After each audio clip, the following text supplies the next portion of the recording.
Hi everyone. तो आज बात करेंगे लक्स इंडस्ट्रीज के क्वार्टर वन रिजल्ट की। इसको डिटेल में डिस्कस करेंगे और सारी चीजें मैं आपको बताऊंगा इसके अंदर कि रिजल्ट में क्या प्रॉब्लम है, क्या वीकनेस है रिजल्ट के अंदर। वीडियो जो है वो सिर्फ एजुकेशन पर्पस के लिए है, मेरी तरफ से कोई भी बाय सेल का रिकमेंडेशन नहीं रहेगा आपको।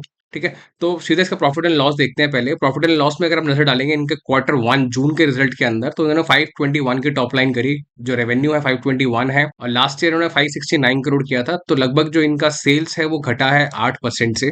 ठीक है, ये एक वीक पॉइंट है यहाँ पर। दूसरी चीज, इनके जो मार्जिन हैं वो 13% पे थे लास्ट ईयर ऑन ईयर। अगर आप कंपेयर करेंगे जून में, तो भी 5% पे है। मार्जिन आधे से भी कम हो गए हैं। तो मार्जिन कम होने का क्लियर रीजन हमें पता है, वो ये है, एक तो इनके रॉ मटेरियल की कॉस्ट बढ़ गई है। दूसरी चीज, वीकनेस है, प्रेशर बहुत ज्यादा है, ये अपने कस्टमर को अपनी कॉस्ट पास ऑन नहीं कर पा रहे हैं। तो ये काफी वीक पॉइंट है यहाँ पर। कस्टमर को कॉस्ट पास ऑन नहीं कर पाना, प्रोडक्ट की एमआरपी ये बढ़ा नहीं पा रहे हैं। प्लस इन्फ्लेशनरी प्रेशर है। इन्फ्लेशनरी प्रेशर का मतलब ये होता है कि बेसिकली इनके पास में जो रॉ मटेरियल की कॉस्ट तो बढ़ी रही है, साथ साथ ये अपने कस्टमर को पास ऑन नहीं कर पा रहे हैं। दूसरी चीज, एम्प्लॉय कॉस्ट इंक्रीज हो जाती है। थर्ड चीज, डेप्रिसिएशन बढ़ जाता है, ट्रांसपोर्टेशन कॉस्ट बढ़ जाती है। तो इन्फ्लेशनरी प्रेशर भी रहता है। तो कहीं ना कहीं कंपनी काफी वीक पोजीशन में है इस समय पर, जिसकी वजह से अगर आप इनका प्रॉफिट आफ्टर टैक्स देखेंगे तो वो बहुत कम है, 15 करोड़ पर है। ईपीएस ऑलमोस्ट आधे से भी कम रह गया है। लास्ट जून में 16.87 था, अभी 5.5, 60% से लगभग नीचे आ चुका है। तो रिजल्ट काफी वीक है कंपनी का इस क्वार्टर का। और मेन बात यह है कि क्या हमें ये स्टॉक अभी होल्ड करना चाहिए, बिकॉज करंट जो प्राइस है अभी स्टॉक का 1484 का है।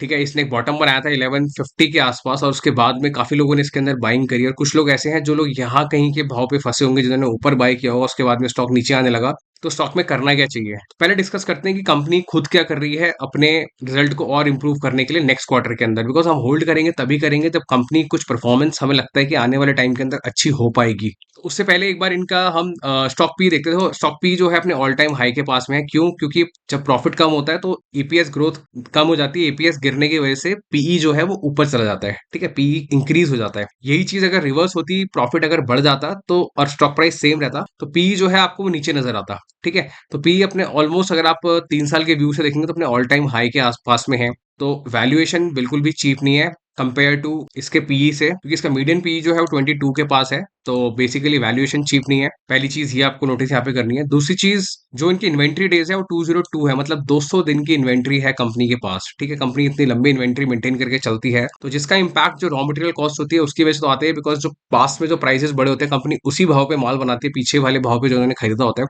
और फिर वो इन्वेंट्री होल्ड करती है, फिर वो आगे उस कस्टमर को सेल करती है। ऑफकोर्स मार्जिन पे इम्पैक्ट तो आएगा ही आएगा। तो एक इम्पैक्ट ये है यहाँ पर।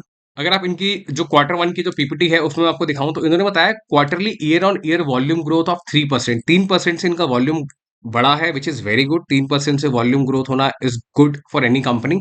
अब आप बोलोगे 3% का वॉल्यूम ग्रोथ हुआ है, लेकिन कंपनी का जो रेवेन्यू है वो तो, जबकि लास्ट क्वार्टर के कंपैरिजन में अगर आप देखोगे तो वो कम आया है। ठीक है, तो वो बेसिकली कम इसीलिए आया है क्योंकि इन्होंने अपने क्लाइंट्स को कुछ डिस्काउंट्स दिए हैं।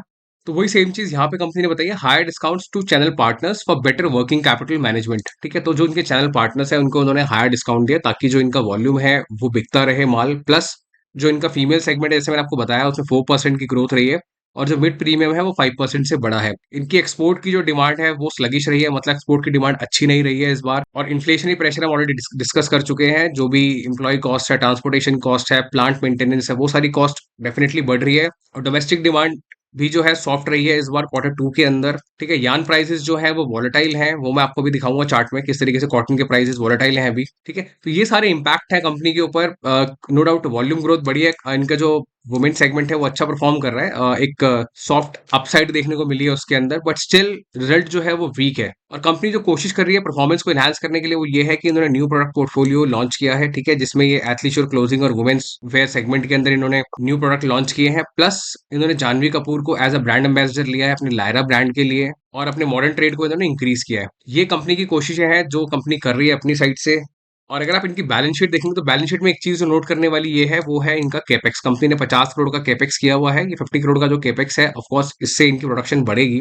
पहले भी इनके जो फिक्स एसेट्स हैं वो बढ़ चुके हैं। क्यों? क्योंकि इन्होंने जो लास्ट ईयर केपेक्स किए थे वो यहाँ पे ऐड हो गए हैं। ये वाला केपेक्स हो सकता है इस साल ऐड हो, जब ये प्लांट रनिंग हो जाए। प्लांट रन होता है उसके बाद केपेक्स फिक्स एसेट्स के अंदर दिखाई देता है। तो अभी 50 करोड़ का है। प्लस इन्होंने ये भी बताया कि ये जो केपेक्स है, इससे इनकी जो प्रोडक्शन है वो लगभग लगभग 400 करोड़ के आसपास बढ़ जाएगी। तो वो जो प्रोडक्शन प्रोडक्शन है वो वॉल्यूम ग्रोथ जो है वो हमें आने वाले क्वार्टर्स के अंदर नजर आएगी, ठीक है। और अब बात करते हैं जो इनके कॉटन के प्राइसेस जो बढ़ रहे हैं वो देख लेते हैं एक बारी। कॉटन के प्राइसेस आप देख रहे होंगे, हमने लास्ट टाइम भी डिस्कस किया था, ऑल टाइम हाई इसने और लगभग 49,000 पे किया था, और जो लो है इनका एक जो ये ट्रेंड है लगभग 15,000 पॉइंट्स के आसपास ये रहता है। बट अभी भी ये इसने एक नीचे की तरफ आया प्राइस 26,000 में, फिर 10% से इंक्रीज करके आप देख रहे हो ये ग्रीन कैंडल्स, ये 10% से प्राइस फिर से कॉटन का बढ़ गया है। तो कॉटन प्राइस बढ़ने की वजह से डेफिनेटली जितनी भी हॉजरी कंपनीज है उनके ऊपर ये इंपैक्ट आएगा ही आएगा, उनके रॉ मटेरियल के प्राइसेस बढ़ेंगे ही बढ़ेंगे। प्लस जो मटेरियल इन्होंने यहाँ कहीं पे बाय किया होगा ऊपर, उसके ऊपर इन्होंने प्रोडक्ट बनाया होगा अपना रॉ मटेरियल, और इन्वेंट्री डेज जो है वो 202 डेज का है। तो उसका क्लियर मीनिंग ये निकल के आता है कंपनी के पास जो इन्वेंट्री है वो कहीं ऊपर के भाव पे खरीदे हुए रॉ मटेरियल से बनी हुई है, जिसकी कॉस्ट ज्यादा होगी, ठीक है। अब ये स्टॉक हमें होल्ड करना चाहिए या फिर सेल कर देना चाहिए, क्यों? क्योंकि जो कॉटन के प्राइसेस है इसमें वॉलेटिलिटी बहुत ज्यादा है, ठीक है। ये बार बार ऊपर नीचे खेल रहा है। पहले तो ये एकदम स्टीप अप गया, फिर स्टीप डाउन आया, और उम्मीद थी कि कहीं ना कहीं ये इस लेवल पे आएगा, इस वाले जोन में, और इस वाले जोन में आता तो डेफिनेटली कंपनीज को काफी बेनिफिट होता, अपने पुराने एक लेवल पे आता प्राइस। लेकिन मुझे लगता है कहीं ना कहीं अब यहाँ कहीं पे एक नया बेस ना बना ले, 26,000 का नया बॉटम बना करके। तो कंपनी को अगर देखो सरवाइव करना है, अच्छा परफॉर्म करना है, तो इनको कस्टमर को कॉस्ट पास ऑन तो करनी ही पड़ेगी, इसके अलावा और कोई इनके पास ऑप्शन नहीं है। और अगर आप लक्स इंडस्ट्री के अलावा किसी और कंपनी को भी देखो जो इनके सेगमेंट के अंदर है, जैसे कि हम रूपा को सर्च करते हैं, और ये भी एक सिमिलर टाइप की कंपनी है, सेम सेगमेंट में काम करती है, तो इसका रिजल्ट भी बिल्कुल भी अच्छा नहीं आया। इनके मार्जिन्स भी काफी पिटे हुए रहे हैं। अगर आप इनका क्वार्टरली रिजल्ट देखेंगे तो लगभग इनका जो नेट प्रॉफिट है 4 करोड़ का है, इसको भी अगर आप जून से कंपेयर करेंगे 12 करोड़ किया था, तो ये भी 30% के आसपास रह गया है। और इसका ईपीएस भी काफी बुरी तरीके से पिटा है, लगभग 1.57 का था, अभी 0.53 है। तो सेम चीज यहाँ पे हमें देखने को मिल रही है। यही चीज अगर मैं आपको हम वी मार्ट में देखते हैं ये सेम चीज, क्योंकि वी मार्ट जो है ये भी एक कपड़े बनाने वाली कंपनी है, और ये भी कॉटन को as a raw material use करते हैं। अगर आप इनका भी रिजल्ट देखेंगे तो इनका रिजल्ट भी कोई खास नहीं रहा है, ठीक है। इनके भी मार्जिन जो 15% के थे वो 8% पे आ गए। नो डाउट इन्होंने पिछले क्वार्टर से इंप्रूव किया है, लेकिन ये देखो आप, ये तो नेट लॉस में है, ठीक है। तो ये लॉस बना रही है कंपनी। और मैं ये वी मार्ट और रूपा से इसलिए कंपेयर कर रहा हूँ, क्यों? क्योंकि ये टीयर 2 टीयर 3 सिटीज में ऑपरेट करने वाली कंपनीज हैं। पेज इंडस्ट्री के साथ हम इसलिए कंपेयर नहीं कर सकते क्योंकि पेज इंडस्ट्री जो है वो प्रीमियम ब्रांड के अंदर आता है। पेज इंडस्ट्री जो है उसके पास में प्राइसिंग पावर है, वो अपना 200 का प्रोडक्ट 400 भी कर देगा, 500 भी कर देगा। तो वहां पर जो डिमांड है वो इतनी स्लगिश नहीं रहती है, वहां पे जिसको खरीदना है वो खरीदता ही खरीदता है। और अगर आप लक्स इंडस्ट्री का रिजल्ट हमने देख ही लिया, कुछ खास नहीं रहा है, लेकिन गुड थिंग इज दैट कि इनके वॉल्यूम बढ़ रहे हैं। गुड थिंग इज दैट की कंपनी जो है अभी भी प्रॉफिटेबल है, ठीक है। ओपीएम जो है वो बहुत कम हो गया, 5% ऑलमोस्ट अपने ऑल टाइम लो के पास है। अब होल्ड करना है नहीं करना है वो आप डिसाइड करो, क्यों? क्योंकि मुझे लगता है कंपनी का ये वाला साल जो है ना, जून समवेयर, देखो सितंबर जो है इनका बेस्ट रहता है। 636 करोड़ इन्होंने लास्ट ईयर इन्होंने एक रेवेन्यू किया था, फिर उससे लास्ट सितंबर में 627 किया था। तो अगर इन्होंने इस सितंबर में अच्छा परफॉर्म किया, इनकी अगर रेवेन्यू बढ़ गए, तो वो एक स्ट्रॉन्ग पॉइंट होगा। लेकिन रेवेन्यू बढ़ना ही एक पॉइंट नहीं है, पॉइंट ये है कि क्या इनका मार्जिन बढ़ेगा। तो उसके अंदर कंपनी की तरफ से कोई भी कमेंट्री सुनने को नहीं मिलती है। अभी इनकी जो एक एनुअल जनरल मीटिंग है, अभी इन्होंने यहाँ पे ये निकाला हुआ है कि 29 सितंबर को एनएससी की वेबसाइट पे आपको ये सारी इन्फॉर्मेशन मिल जाएगी। तो इनकी एनुअल जनरल मीटिंग है 29 सितंबर को। यहाँ पे हो सकता है ये इस चीज के बारे में बताएं कि ये कस्टमर को कॉस्ट पास ऑन कैसे करेंगे। और एक और जो बहुत इंपॉर्टेंट पॉइंट है यहाँ पे जो आपको नोट करना चाहिए, वो ये है कि जो लास्ट जो कॉन कॉल कंपनी ने करी थी, कॉन्फ्रेंस कॉल, वो करी थी 17 अगस्त को, जो नोटिफिकेशन है एनएससी की वेबसाइट पे। इसके बाद में कोई भी कॉन्फ्रेंस कॉल कंपनी ने करी नहीं है। ऑलमोस्ट 1 साल हो गया है, 1 साल से कंपनी ने कोई कॉल नहीं करी है। आप अगर इनकी वेबसाइट पे जाकर के भी चेक करेंगे, लक्स इंडस्ट्री की, ठीक है, इनकी वेबसाइट है, इनकी वेबसाइट पे भी जो कॉल अवेलेबल है वो पिछले साल Q1 की है, इस साल की नहीं है। ये भी एक पॉइंट थोड़ा सा फिशी है यहाँ पर कि मैनेजमेंट कॉन्फ्रेंस कॉल क्यों नहीं कर रहा है, क्लैरिटी क्यों नहीं दे रहा है कि इनका इंटरनल डिस्प्यूट चल रहा है नहीं चल रहा है, ये प्राइजेस को किस तरीके से पास ऑन करेंगे, इनकी फ्यूचर स्ट्रैटेजी क्या है। देखो फंडामेंटल्स इनके जितने भी हम बुक्स में देख पा रहे हैं वो सब ठीक नजर आ रहे हैं, बट स्टिल ये पॉइंट भी आपको कंसिडर करना चाहिए, क्योंकि इससे लगता है कि कहीं ना कहीं डिस्प्यूट हो सकता है, ठीक है। ऑफलाइन न्यूज़ आ रही है, हमें प्रिंट मीडिया डिजिटल मीडिया में कुछ मिल नहीं रहा है, ऑनलाइन कुछ मिल नहीं रहा है। कहीं ना कहीं कॉन्फ्रेंस कॉल का ना होना और इन्वेस्टर्स के क्वेश्चंस को ना लेना, ये अपने आप में एक क्वेश्चन जगाता है कि पॉसिबली इंटरनल डिस्प्यूट चल रहा हो। तो ये भी आप लोगों को कंसिडर करना चाहिए, क्योंकि अगर डिस्प्यूट होगा तो कंपनी का जो फ्यूचर है वो कहीं ना कहीं खराब हो जाएगा, क्योंकि जो प्रमोटर्स होते हैं वही बैलेंस शीट को बनाते हैं, और जो प्रमोटर्स होते हैं वही बैलेंस शीट को बिगाड़ भी देते हैं। अब बैकग्राउंड में क्या चल रहा है देखो वो तो हमें नहीं पता, लेकिन मेरा काम है आपको जो स्क्रीन पे फैक्ट दिख रहे हैं वो आपके साथ शेयर करना। अब सेल करना है, बाय करना है, वो डिसीजन आप खुद लोगे।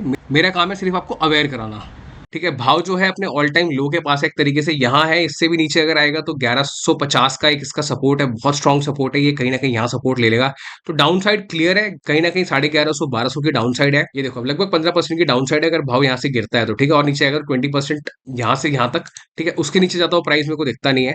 नो डाउट रिजल्ट खराब है, लेकिन इतना भी खराब नहीं है कि ये इस लेवल को तोड़ के निकल जाए, और जो सेंटीमेंट्स है मार्केट में वो भी बुल रन वाले हैं, तो कहीं ना कहीं ये जो न्यूज है एब्जॉर्ब हो जानी चाहिए। और अभी भी देखो 6% ये स्टॉक गिर गया है पिछले एक हफ्ते के अंदर रिजल्ट आने के बाद से। अभी हो सकता है ये थोड़ा सा और नीचे आ जाए, तो जिसके पास में बहुत ज्यादा होल्डिंग है, जिसको डर लगता है कि हाँ जिसने यहाँ कहीं बाय किया या यहाँ कहीं बाय किया, आपको स्ट्रेस होता है कि आपको ये स्टॉक खरीद के रखा है, तो आप अपनी पोजीशन को थोड़ा सा ट्रिम कर सकते हो। क्योंकि देखो आपको इमोशनली अटैच नहीं होना है किसी भी स्टॉक के साथ। आपको अगर स्टॉक परेशान कर रहा है, आपको नींद नहीं आ रही है, आप थोड़ी सी पोजीशन को ट्रिम कर दो। 20% 30% स्टॉक बेच करके अगर आपको कोई और अपॉर्चुनिटी मिल रही है, तो वहां पे आप अपनी पोजीशन को डाइवर्सिफाई कर लो, ठीक है। अगर आपका लॉन्ग टर्म व्यू है, आप होल्ड कर सकते हो, आपको कंपनी में कन्विक्शन है, कंपनी में देखो कोई खराबी नहीं, कन्विक्शन अच्छी है, और ऑल टाइम हाई जो है 4500 का है। जितने भी टारगेट्स हैं वो इसी के अंदर बनेंगे। देखो अगर पहला टारगेट बनेगा ये लगभग 1900 2000 का, ठीक है। उसके बाद जो दूसरा टारगेट बनेगा वो कहीं ना कहीं ऊपर 3000 और फिर ऊपर 4500। लेकिन उसके लिए कंपनी का रिजल्ट अच्छा आना जरूरी है। ये लोग कैपेक्स कर रहे हैं, हमें दिखा 50 करोड़ का कैपेक्स इनका भी बाकी है। इन्होंने पीछे भी अच्छा कैपेक्स किया हुआ है, इनके प्लांट इंक्रीज हो रहे हैं, इनकी प्रोडक्शन वॉल्यूम इंक्रीज हो रही है। ये लोग अपने प्रमोशन के अंदर अच्छा पैसा खर्च कर रहे हैं। इस बार इन्होंने जानवी कपूर को लिया है अपनी लायरा के अंदर, ठीक है। इनका फीमेल सेगमेंट का जो सेल्स है वो इंक्रीज हो रहा है, वो सारी चीजें हैं। बट नेट नेट कंपनी की तरफ से क्लैरिटी मिलना बहुत जरूरी है, वो क्लैरिटी नहीं मिल पा रही है, तो कन्विक्शन आने में थोड़ी सी एक वीकनेस रहती है, ठीक है। तो जिसके पास में स्टॉक ऊपर के भाव पे है उनको लॉस में सेल नहीं करना चाहिए, आप होल्ड करो। अगर आपके पास में कोई बहुत अच्छी अपॉर्चुनिटी है तभी आप डाइवर्सिफाई करो किसी और स्टॉक में निकलने के लिए। लेकिन देखो कंपनीज में पैसा तभी बनता है जब आप उनको लॉन्ग टर्म के लिए होल्ड करते हो। देखो जिसने यहाँ पे परेशान होकर होल्ड किया होगा ना, वो कहीं यहाँ तक गया होगा, ठीक है। हो सकता है उसने यहाँ सेल भी किया हो काफी लोगों ने, और जो यहाँ कहीं फंसा है उसको कहीं ना कहीं थोड़ा सा और वेट करना पड़ेगा। अभी एक क्वार्टर, अभी सितंबर निकलेगा, फिर नेक्स्ट क्वार्टर देखना पड़ेगा आपको कंपनी क्या रिजल्ट दे रही है। नो डाउट रिजल्ट पिछले 6-7 क्वार्टर से बिल्कुल अच्छा नहीं है, बट स्टिल अगर आप होल्ड कर सकते हो तो आपको होल्ड करना चाहिए, क्योंकि डाउन साइड क्लियरली पता है हमें 1100 की है, इससे नीचे आता हुआ दिखता नहीं। आने को देखो ये स्टॉक यहाँ पे भी आ जाए, आधे आधा हो जाए एकदम, और यहाँ इस भाव से भी, ठीक है। स्टॉक मार्केट में होने को तो कुछ भी हो सकता है, बट फिर भी अगर हम एक चार्ट को देखते हुए एक सेंसिबल बात बताऊं तो मैं आपको, वो लगभग 1150 1200 के आसपास है, उससे नीचे आता हुआ दिखता नहीं। लक्ष्य जो है जॉकी के बाद में एक टक्कर देने वाला प्लेयर रहा है, तो ऑफ कोर्स ये आगे भी टक्कर देगा। ये अभी भी अच्छी ब्रांडिंग कर रहा है, बड़े बड़े ब्रांड एम्बेसडर्स को इंक्लूड कर रहा है, तो ऑफ कोर्स कंपनी का विजन क्लियर है, इनको आगे अपना बिजनेस बढ़ाना है, ठीक है। इंटरनेशनली अपने बिजनेस को ये लोग एक्सपोर्ट कर रहे हैं। 94% डोमेस्टिक इनकी इस बार खपत रही है, 6% की इन्होंने इंटरनेशनली एक्सपोर्ट किया है। और देखो भाव आपके सामने ही है, आपने खुद देखा है कि स्टॉक ने कहाँ एक बॉटम बनाया और उसके बाद में स्टॉक जो है ऊपर की तरफ निकला था, ठीक है। पहले भी देख आपने नोटिस किया होगी ये चीज कि ये कहाँ, ये 1093 के लेवल पे आया, उसके बाद में ये 1600 तक गया, 60% की इसमें अपसाइड रही। उसके बाद में स्टॉक नीचे आना शुरू हुआ है, ठीक है। तो 60% ग्रोथ के बाद अगर रिजल्ट फिर ठीक नहीं आएगा, थोड़ा सा देखो नीचे आएगा ही आएगा, ठीक है। यहाँ से अगर स्टॉक को मूव करना है तो ऑफकोर्स रिजल्ट तो अच्छा चाहिए ही चाहिए। तो वही वाली बात है, जिसके पास में ऊपर का भाव खरीदा हुआ है वो तो ऑफ कोर्स स्ट्रेस लेगा ही लेगा, तो थोड़ा सा उसको वेट करना चाहिए, ठीक है। लॉस में बेचने से कोई सेंस नहीं है, लॉस बुक करके कोई फायदा नहीं है। अगर आप बुक कर सकते हो, आपकी कैपेसिटी है, तो आप बुक करके किसी और स्टॉक में निकल जाओ।